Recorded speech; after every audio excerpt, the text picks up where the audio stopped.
of the heart of the country. It's boring. By William Gass. Yeah, so this book's boring. This is in William Gass's second book, and it's just a short story collection. I heard people didn't like this one so much. Like, nah, maybe they just don't get it. Maybe this is great. Homesteader's Luck was amazing. This book kind of sucks. So there was like, what is it, 5 stories? I don't remember. So yeah, there's 5 stories, and I only have stuff to say about 3 of them, to be honest. So the Pedersen Kid. It's a great plot of Southern Gothic. It's about like a boy who his family finds a child who's like passed out in the snow, ice cold, hypothermia, about to die, and his father's a piece of crap, and the boy takes a bit of after his father, and then they go to his house. But before that, the kid says like, "Hey, somebody was in my house," and like, no, that can't be right. It's hypothermia. But then they see a dead horse, like, that's their horse, right? It's like, no, their horse in the stable. So they go into the house, and the kid may or may not be in there with the potential killer of the kid's parents. That's really cool. The language just isn't at the level of Homesteader's Luck, and there's these weird dissertations where he thinks about killing his family, which I like in the sense that, yeah, this kid would be messed up with a father like the one he has is a complete asshole.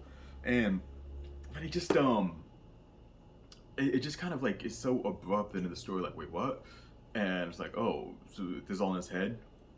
Why now? So it just doesn't really click. There's great descriptions though, like stuff like where his mustache would be when he describes his father. I love that stuff, and it's enjoyable, but it's not just, it's kind of average. It just could have been better. After reading Homesteader's Luck, it just wasn't there. And the next 2 stories, Mrs. Mean and Icicles, oof, I'm sorry about this, but like, I have even less to say about this. Mrs. Mean is about a woman and her family who's mean to her kids, and then like the guy goes in his house and kind of pretends to like be part of his family at the end. And Icicles about mortgage sales and icicles on a balcony. Okay, this is what's important to, I think, the chronology, if I'm gonna take a wild guess. And that being, I think this was made before Homesteader's Luck. These are his practice stories, where he's getting a sense of tone and his own voice and everything. Because in those 2 novels, there's not really much plot or interesting characterization. And the language just isn't there. Also, Homesteader's Luck, or like the 100 pages I read in the tunnel, destroy it. So that's why I'm just kind of thinking, like, either he crapped these out after Homesteader's Luck, or he had these filed away and was like, hey, let's just release these out. I want to just get these out. And to be honest, like, it's one of those things where I'd only recommend to Gass enthusiasts or people who want to get his writing style down, because it makes them look very human. I mean, they're not bad, and any other authors would love to be. The fuck? Any other authors would love to have something like this, but it's just not that great, and it's just really him finding his voice. If you want to see that development in Gass, awesome. But as a second novel, oof. And to anybody who started with this book, oof. But the good side is Order of Insects. I like that one. Because even though it's a story about descriptions and stuff like that, and it's not plot heavy, it's only like 17 pages or so.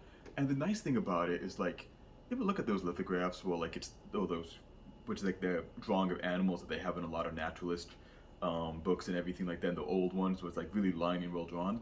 It gives me that same vibe, and I love that, where just a woman watching her cat attack a bug and just thinking about the bug. And the part I kind of don't like, because I know Gass is trying to replicate an old style, but like she's thinking like, oh, what does a woman like mean, like focusing on something like this? And it's kind of like, it's like, oh, Jamie Foxx, I don't know stuff about this. Like, woman, you've been thinking about this for 17 pages. You know about this stuff. And also, it's kind of like, yeah, just let the woman think about bugs. Like, who cares? Like, maybe it's just her like not accepting her academic side to it, but like her ruminations are fun, and it's a lot of joy, and I really appreciate it. And so I like that one, but also it was a lot shorter. The final story in the short story collection is In the Heart of the Country.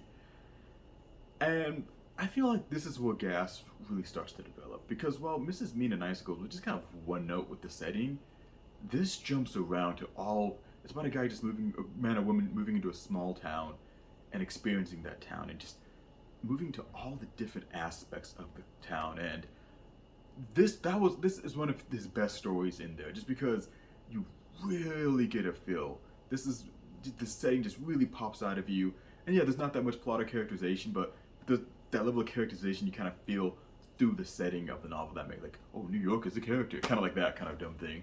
But you, it's a really, you just really get a sense of all of the different aspects of this town, and it's so nice that it's focused on like instead of some big metropolis like New York or whatever, it just focused on this small unnamed town, but that you probably driven through a bunch of times but never bothered to stop, or if you did stop, you're like, man, do people live here? And it just he's phoning in on that and like all the different people who live there, the weather, the infrastructure, the streets, and he just nails it and just hits it out of the park. And for that reason, I think that's his best story in this collection. So if you're curious but don't want to jump in, I say read that last one. But yeah, this is definitely for gas fanatics who want to just really see where he developed. I will say though, I will. This makes me more inspired to read Michael Chabon because um, when I read his early short story collections, I read the first one. I'm like, oh my god, I can't stand this. I'm not reading Chabon. But then reading this, like, well, I know I love Gas, so this is probably his early short stories. So I gotta give Chabon another chance. And also, if you read Slow Learner, most of the stories in there suck. Like the first, except for like the last two, I guess. I haven't finished the last two. Oops. But the most of them are just like these aren't that good, man. But Pynchon is my favorite author, so yeah, it's typical writer for short story drafts. Um, feel free to skip this one to be completely honest.